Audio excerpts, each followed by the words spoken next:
Kung nag-aaral ka ng Espanyol, malamang sa malamang nalilito ka pa rin sa paggamit nitong dalawang salitang to. At huwag kang mag-alala at tutulungan kita kung paano gamitin at ano ang pinagkaiba ng ser at ng estar. Pero bago ang lahat, ano nga ba ang ser at ang estar?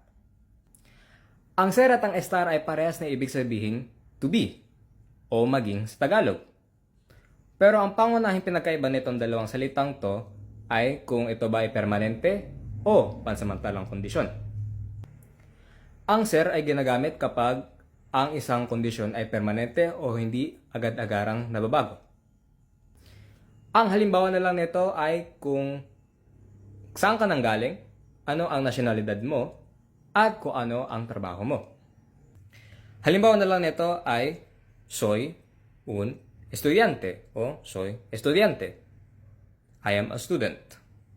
O kaya naman, soy de Filipinas. Soy de Filipinas. O kaya naman, eres un doctor. Eres un doctor.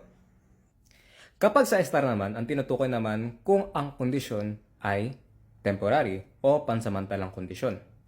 Maaari ito ay emosyon, lugar kung nasaan ka, at iba pa. Ang halimbawa na lang nito ay, estoy feliz. Estoy feliz. I'm happy. O masaya ako. O kaya naman, estás bien. Estás bien. Are you good? O kaya naman, están aquí en Manila. Están aquí en Manila. They are in Manila. O nasa Manila sila.